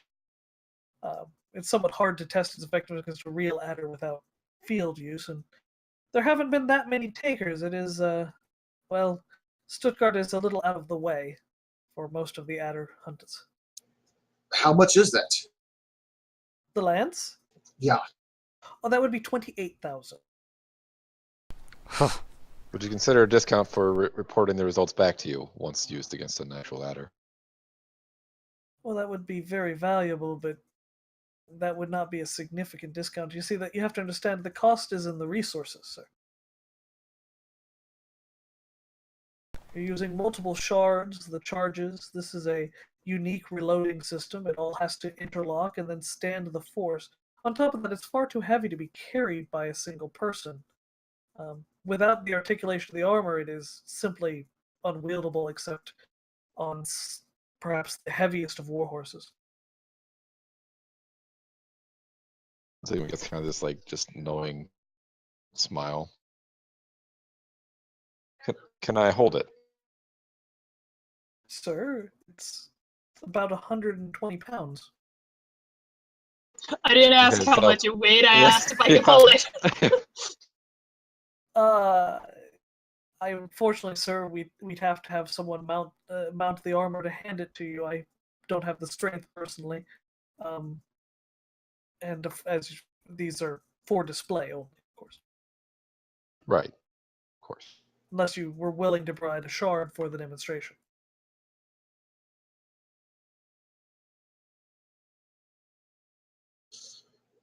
Do you happen to have any other shard tech weapons? Oh, of course, sir, and we do a brisk custom business as well. What were you looking for? Were you looking for a combined lamp? Some sort of offensive capability? What did you have in mind?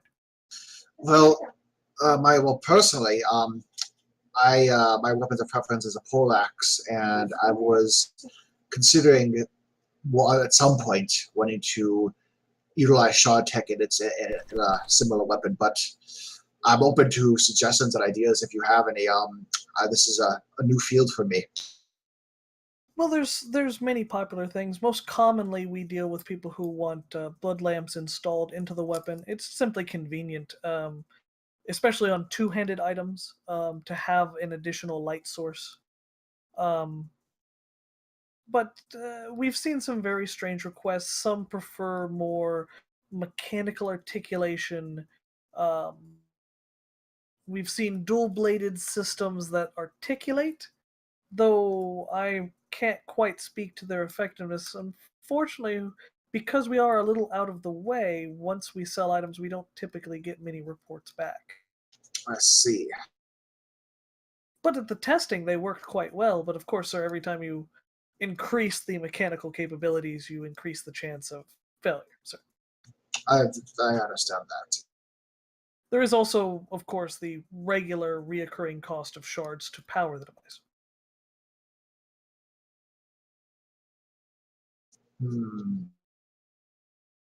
It's all a little overwhelming. So many options.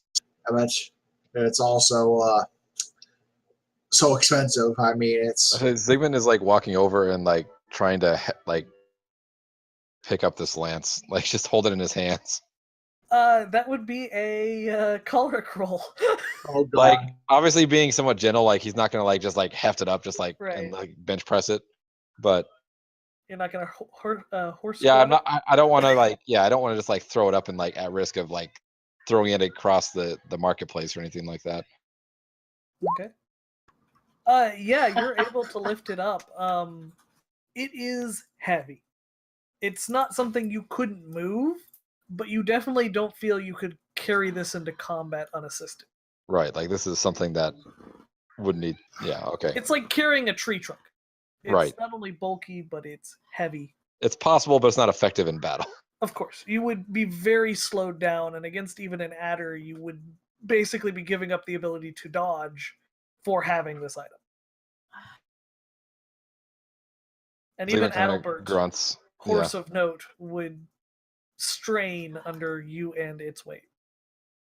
You're effectively doubling the weight she'd have to carry. Right. Or he. Yeah, Actually, don't remember if Adelbert is a he or a she. Adelbert's a he. Okay, there we go. This is important. Yeah, Zygmunt kind of grunts and then just kind of sets it back down. Well, he has a point. It's a hefty piece of work. That armor that comes to Panzerung, I would love to field it, but just armoring it alone would be like close to 30,000. I just not until you are able to acquire more funds, but at some point. So do you have any normal Katapanzerung by chance? Unarticulated? We do, sir. We'd have to have it fitted, which would take a little bit of time, but of course, yes, sir, we do.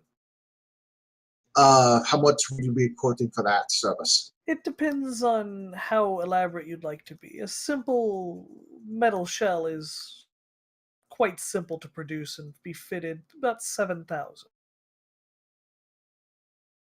Though, sir, is Bertolt wearing his armor right now? Yeah. Sir, you are wearing Glitterpanzerung currently, sir. Do you mean you needed to have plate added to it? Yes. Oh, yes, that's going to run about 7,000 if you do not want any adoration, not adoration, any decoration, that's the word I'm looking for, and 10,000 for any specialty engraving, pressing, or crest. Because once we've got it softened for the fitting, we can do just about any sort of pressing that you feel is appropriate. Okay, that's actually a better deal than what we have encountered in Forsheim. So, what do you the think? Manufacturing facilities are greater here in Stuttgart. Though I do hear that they're doing much more intake of material in Forsheim these days as it's outgoing. They don't necessarily have the greatest industrial capability there. Makes sense. Well, Jürgen, is it good? What do you think? Sorry, I had to step out for a moment. I missed some of that. Basically, because of how expensive the other items are, Bertolt asked for a quote of how armoring our current armor with adder plate, 7,000 for non-decorated, just basic plate, and then 10,000 if you want it to be a more customized. Well, if we want to be taken seriously as a real company, we probably should start adorning ourselves with the same sigil. And it would probably help save lives, which is always important.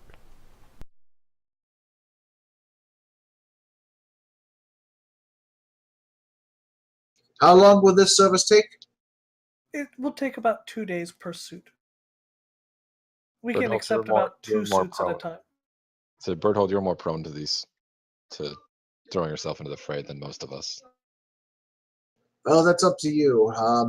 If you feel there's a need for others to get their work done earlier, then I will acquiesce to that. But if you feel that's the case, then I'd be honored. God has seen fit to protect me so far, so I don't mind taking a backseat. Why don't you go ahead and get your armor up to snuff, Bertolt? I will wait, see how much Brita's weaponry costs, and we may need to consider. And Zygmunt kind of gestures towards the more mobile shard tech armor. This might suit Elena better than some of our more frontline fighters. Indeed, although there are still some things to consider. Jurgen says, kind of not necessarily wanting to talk super explicitly about what's available to them in front of the store representative. Zygmunt has one last passing look at the lance and just kind of gives it a pat. Well, This is a fine piece of weaponry. one moment. So, one more time. What for the articulated suit? What parts would be able to be armored with it? The chest, the groin and upper leg, and the shoulder, the pauldron. Okay. Is there any specific reason why the ram braces and gauntlets are unable to be armored? Yes, sir. That's where the articulated system connects. A lot of the weight bearing goes through the arm and lower leg up to the knee, and then it connects at the hip. I see. But Berthold, recalling it is the suit he saw at the Order of St. Michael's Abbey. How did that look in comparison, like armor wise? Was it fully armored or was it a similar? That was fully armored. On top of it, it was a dual core system, and it didn't use water.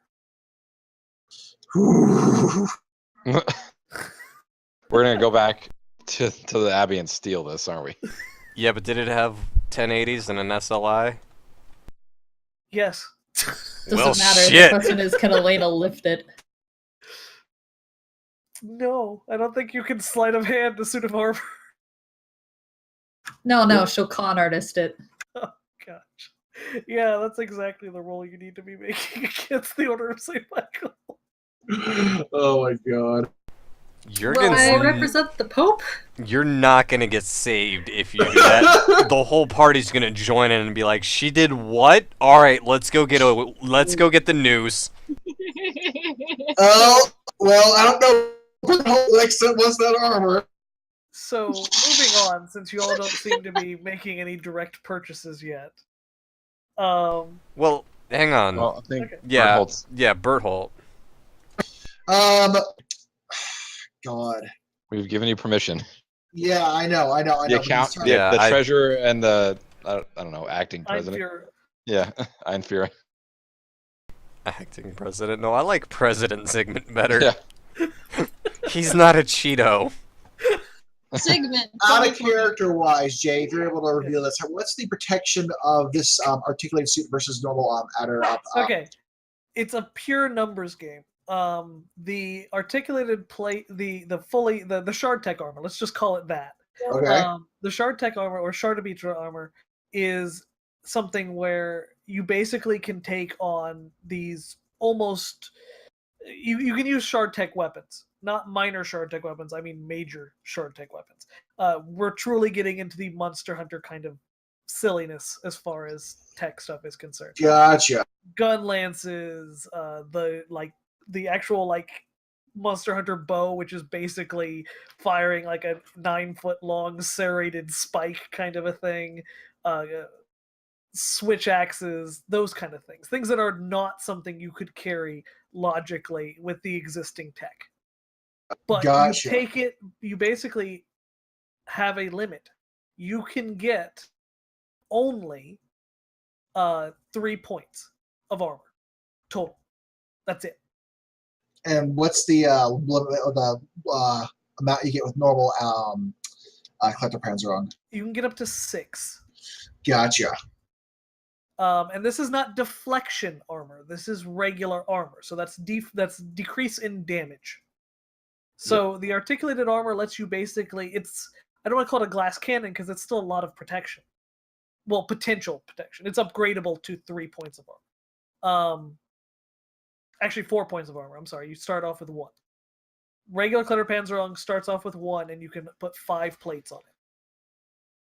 Articulated starts off with 1, just like any other suit of armor, and you can add 3 plates to it. So it is a sort of exchange for more damage output with reduced armor versus more pure armor. I see. And you're also somewhat limited by how often you can activate this armor. Now, more accurately, it's how often you can operate the weapons is really what it is. You can walk in this armor relatively fine. But to operate the actual, like to take let's take the gun lance here, the acceleration lance off of a cart, for example, you would have to activate your core. And that basically just means actively depressing the core into the reaction chamber. And you can pull it out and stop it whenever you don't need that additional thing. But if you leave it in there longer than its capacity, the core will shatter. Gotcha. Okay. Yeah, you know what? Berthold's gonna, pause and think. Look, gentlemen, I think I'm going to wait. I'm gonna take a chance, but I want to save up if possible to acquire the suit. Quick question. Does that, you mentioned Adalbert, does Adalbert need a suit too? What are you asking? You. No, Mr. D. Adalbert. I mean, you can certainly. Like you said he'd be straining a little bit underneath the weight of the lance. Yes, but what you would do is instead of having a suit, what you'd do is you would have a new saddle. Oh, okay. That would take the strain off of your arms and just straight back. That would then distribute the weight across the back of the horse. I see. Okay. Okay. So it'd be something where you would basically click into it. Right. So the structure of the weight is distributed across the shoulders and spine of Adalbert better, instead of just, breaking Adalbert off the side. Yeah. Yep. Nope. I got it. Which is not that expensive. The frame would probably be $2,000 to $3,000. And again, these are only expensive because you're still talking about custom metalwork, effectively, in this age. Right. It's not cheap. Just waiting for Darby to jump in and start screaming. About what? About the No, horse. I actually covered the weight difference on the horse. You should be happy with me. That's true. I do have a question though. Yes. So we've got basically what is a complex steam engine, miniaturized and mounted on somebody's back, more or less, using this shard tech. Effective. Yeah. Not trying to oversimplify it, but that's basically what it is. Basically, you've got a high-pressure boiler. Yeah. Is what it is. So and if we've got the steam-powered actuators, pneumatics. Yeah, if we've got the basics of pneumatics and steam boilers down, does that mean a Gatling gun isn't too far out of the picture? Oh, Christ. Well, steam guns actually were very popular in the early days, in the early times of firearms, honestly. It's a possibility, yeah. Well, I'm talking about a very basic, maybe crank fired with one of the old style top loading magazines. I mean, I'm sure with actual shard tech and core tech, you can do better, but I'm talking on that level of technology, tripod mounted, crank operated, top fed Gatling gun. You wouldn't have to crank mount it. You could steam but here's the thing. Oh, Christ. Steam power is inefficient because you have a maximum containable pressure. Firearms are very efficient because it's a very light system that has a very high energy content versus steam. So you're looking at a relatively weak system with a high rate of fire. So if all you want to do is basically fling peas at people, yes, that's entirely a possibility. The problem is, though, the quicker its rate of fire, the more barrels, the more it's firing, the less time between shots, the less power you're getting per shot. It is truly all about the conservation of energy. You're only going to get so much out of it if you're doing a high rate of fire. And, yeah. That is a fair balancing mechanic. Well, it's physics, so yeah. Yeah, but it's also a fair balancing mechanic. But yeah, in a sense, that's why firearms are still preferred in this setting, is that though you can do, potentially, yeah, you could do effectively a fully automatic steam-powered gun. The only place you could ever logically place it would be as a town defense. Because you would need something like a true core reactor, not a portable generator. But what if you mounted it on a captured adder that the Order of St. Now Michael you're talking captured? heresy. I have no idea what you're talking about there, friendo. If anyone was ever caught with a living adder, they would be guilty of heresy and by law should be put down and put to death. Yeah, of course. Foreshadowing. But me and my Gatling adder say otherwise. Yeah, good luck The putting Order of St. Michael. good luck putting somebody down for fucking heresy if they've got a goddamn Gatling adder. I'm sorry, at that point you rule the fucking world. Never mind the whole conquering them bit. It's just, wow, shit, he's got a Gatling adder. And it would be less of a Gatling adder and more of like a gassed adder, let's be honest. Double Oh, barreled. yeah. You just wouldn't get a good seal on a true Gatling system for that. Man, I totally heard that wrong as like a gas adder, and I was like, is it just like a really farty mountain?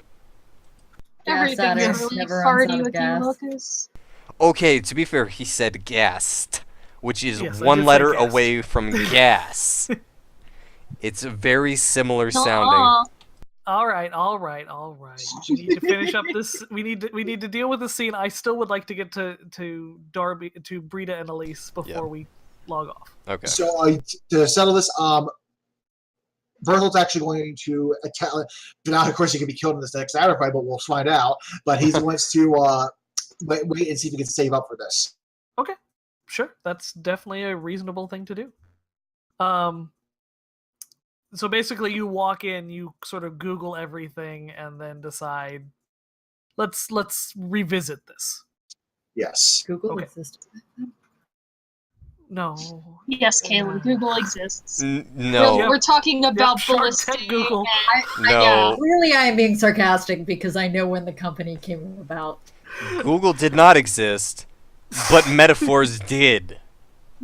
Anyway, I said Oogle, not Google, but that's Oh, okay. Brita. Yes. Elise follows you, like the beaten puppy she is, Oh. as you sort of go out. Clothes shopping goes pretty well. She goes for much more subdued, sort of, browns and greens and blacks, darker dyed clothing, pants, very functional. She doesn't she seems to shy away specifically from dresses or anything of that sort, because she's used to running. It's very hard to operate a bow and run in a dress. It's not impossible. It's just harder. And considering she's kind of been an outsider for all of her life, wearing a dress is just one more step that she doesn't care about as far as societal niceties. Her clothing costs next to nothing. If you want to count off 5 Reichsgold, you're welcome to, but I'm really not going to hold you against it.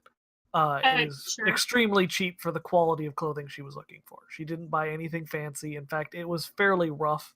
It was better than what she had, but it's still very utilitarian clothing.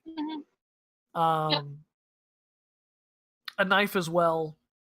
You probably got a nice hunting knife and sheath for about a single Reichsgold. General equipment, a water bladder, those kind of things she might need while she's out in the field. Again, altogether would probably cost another Reichsgold. she's a very cheap date in that sense. Yeah, but she would definitely want to get her a good quality bow is the thing. Right. As you kind of reach that towards the end, I'm going to have a feeling you're probably trying to figure out how much it was going to cost to do the rest, but you'd find yourself pleasantly surprised at how cheap it was to do that. When you reach the bowyer shop, it is a very tall door. It's actually the first thing that kind of gets your attention. The door itself is probably 9 feet tall. And as you kind of walk in, there are bows of sort you may have never even seen in your life. You've got very simple short bows. You've got bows for horses. You've got asymmetrical bows where the grip is further down on the handle. You've got bows that are listed as compound that are shiny and painted bright colors. And against the back wall is a bow that is probably 8 feet tall. It's jointed and has large metal strips running both sides. There's sort of a gearing mechanism, and the string itself seems to be metal of some sort. Sort of a braided cable. Frida just kind of gently nudges Elise and goes, "So that one, right?" And Elise's eyes just go wild. How do you hold that? She sort of asks, stammering. And underneath the bow are the projectiles for it. The first one has sort of a long, is basically just looks like a piece of like a pipe that has been sharpened at one end and has large wooden fins on the back. And then underneath it is one with a sort of short wood pole leading into a long, tapering, almost pyramidal shape that's serrated along its full length to the tip. But at the rear of the pyramid are these 4 sort of bulbous things with what looks like fuse coming out of it. Slow match, which you are very familiar with, Brita. She would actually lean forward and kind of check it out with no intention of buying it. I don't think either of these females have the physical capacity to wield this weapon, but she's curious about it.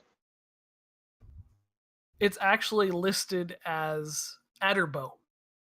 Simple name, but obviously it's a very specific intention. It looks like the kind of thing that probably weighs 100 pounds and probably has a draw weight in the 300 to 400 range, if that. Frida would actually just try to flag someone down who runs the shop and just ask, who can actually wield this bow? Oh, that's for those using the shard tech armor. Oh, it's a special type of armor. It allows you to handle heavier items. Makes you stronger than you typically are. Less armor, though. Well, that's interesting. See, she just kind of... Oh, sorry, keep going. The standard armored piercing one. This one right here is actually, this is a special construction. This one is specifically for penetrating outer plate. It's, as they, I know, what's the word they used? Rocket assisted. I think that's what they said. Sorry, that snort was not in character. All I know is it goes very fast and it hits very hard. Oh, that's interesting. Me, I'm far more for the traditional, but we seem to be doing a brisk business lately with the thaw. Many Aderjaegers coming through.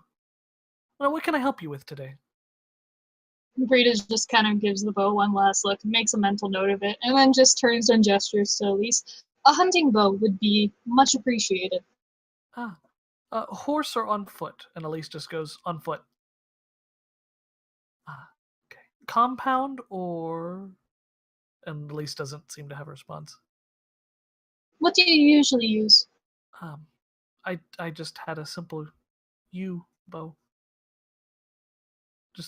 I had made it myself. It was just simple, but it certainly was able to do the job. I put at least one hole in that big armored man. Is there any way for us to test these bows? I don't think she's ever used a compound bow before.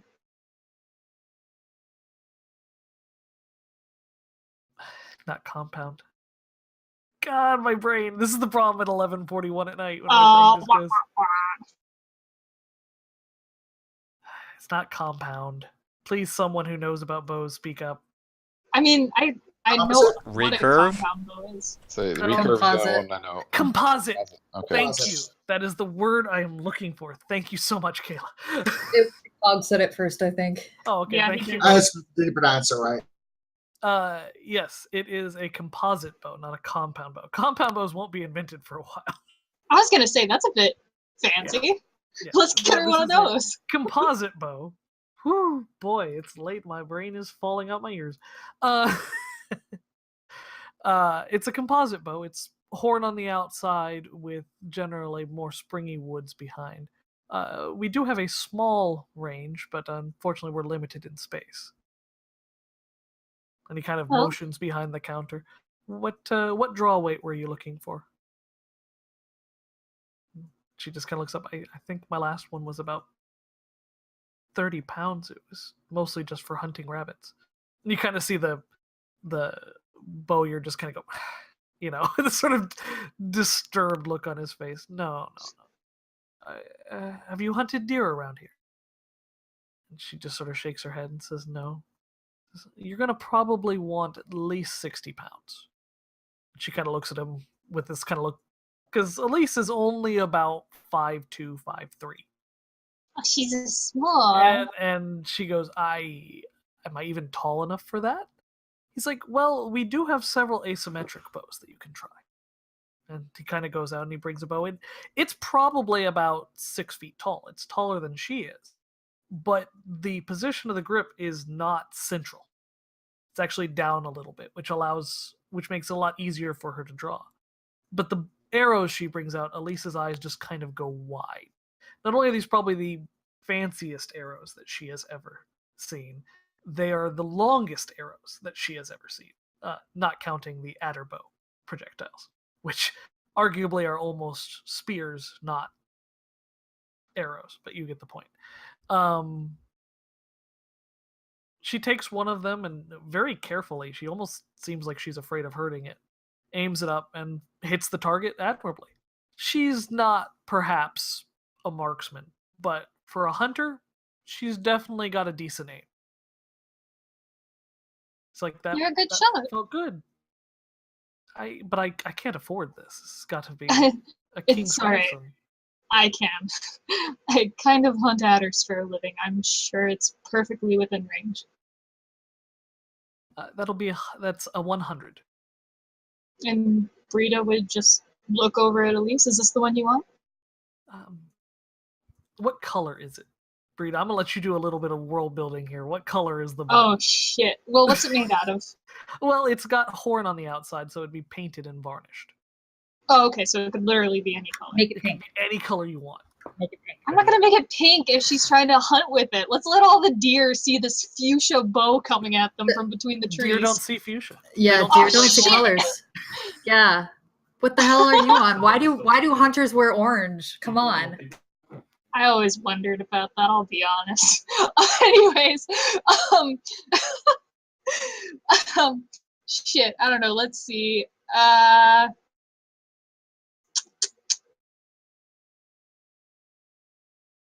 Maybe it's a really pretty shade of purple with fancy little, not gold, but gold colored paint like accents. So sort of like a bronze brass style Yeah. accent. Okay. It is a royal purple lacquered bow with Yeah. brass accents. It is a very fancy bow. Yeah. And as the bowyer is kind of wrapping it up, that includes 12 arrows. Oh, that's wonderful. Do you want more than that, Elise? I don't know. I'm not an archer myself. Well, yes, I tend to go through them fairly quickly, but you don't carry them all at once, of course. Understandable. Do you have your own quiver? I had the clothes I came in with. The Order of St. Michael took everything else. I see. You don't happen to sell quivers here, do you? Of course. It is an associated good. Wonderful. And so he Then goes back she and would- It's a leather quiver for Yeah. her. It doesn't need to be anything super extravagant, so Is as long this as it dyed functions. to match the bow? Hell, sure. Okay, that'll be an extra 5 Reichsgold. Wait, aren't these just gonna Oh, get used no. up? No, not the quiver. Oh The my arrows God. Are are you just really regular getting arrows. matching bow and quiver? In Excuse purple? me, are you on this expedition? No, shush. She's getting a matching bow and quiver, and she's gonna look fabulous. I mean- Hush you. To be fair, it's like 110 Reichsgulden for everything for her, versus the 20 to 30,000 that they were just looking at. Yeah, like seriously. Still. We're basically going out to get ice cream in comparison to what those guys are up to. And in some places, that's about the cost of ice cream. Yeah. Someone from Florida, Anyways, let me tell you. She would buy her the quiver, she'd buy her the bow, she'd buy her however many arrows that she could, I don't know, that at least She'd wanted on top probably of get that. 2 dozen, so 24 all. Alright, and I imagine that's easy to restock wherever they go, more or Yeah, less. you can buy arrows pretty much anywhere.